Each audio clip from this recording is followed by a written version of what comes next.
આ કેસર કેરીનું ઉત્પાદન કરનાર ખેડૂતોમાં ચિંતાનો માહોલ છે। ધારી અને આસપાસના વિસ્તારમાંથી મોટા પ્રમાણમાં ઉગાડાતી કેસર કેરીના ફ્લાવરિંગને ભારે નુકસાન થયું।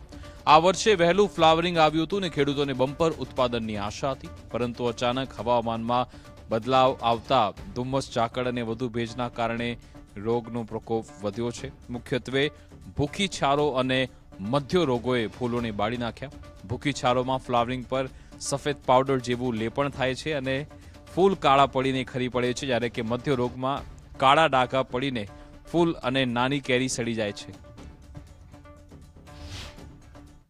હવે ઓણની સાલ એવું બન્યું છે, આવું ક્યારેય બનતું નથી। ઓણની સાલ આંબેરણ ઓછું આવવાનું કારણ એવું છે કે જે દિવાળી ઉપર વરસાદ પડ્યો ને 1 મહિનો, એને હિસાબે હવામાન થઈ ગયું ઠંડુ આખું।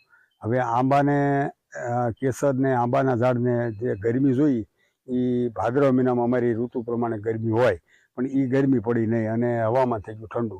ઠંડાને હિસાબે આંબેરણમાં જે ફાલ આવવો જોઈએ એ ફાલ બરોબર આવ્યો નહીં, અને જે ફાલ આવ્યો છે એ જે હવામાન અટાણે મેઘરવું અને ઝાકળ ને એવું બહુ વધારે આવે છે, એને હિસાબે એ મોર બળી જાય છે અને એમાં ભૂકી સારા નામનો રોગ બહુ આવે છે।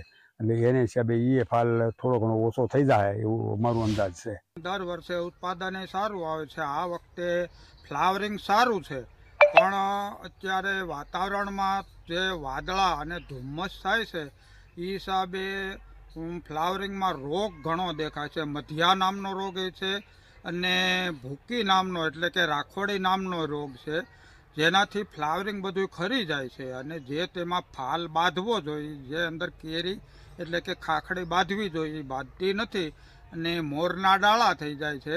એટલે લાગે છે પહેલાં તો શરૂઆતમાં એવું હતું, ફ્લાવરિંગ સારું હતું કે આપણને ઓણ સાલ લાભ મળશે કેરીમાં, પણ હવે વાતાવરણ ચેન્જ થયું અને આ વાદળા અને ધુમ્મસના હિસાબે રોગ ઘણો છે। એટલે અમરેલી જિલ્લાની અંદર આંબા પાકનું અંદાજિત 8,000 હેક્ટર કરતાં પણ વધુનું વાવેતર છે।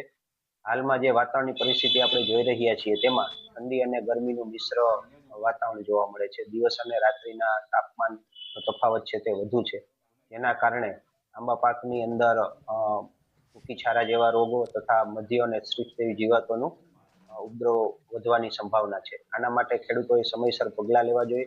ફૂગનાશક દવાઓ જેવી કે મેન્કોઝેબ અને એનો ઉપયોગ કરવો જોઈએ તથા જીવાતો માટે નીમ ઓઇલનો ઉપયોગ કરવો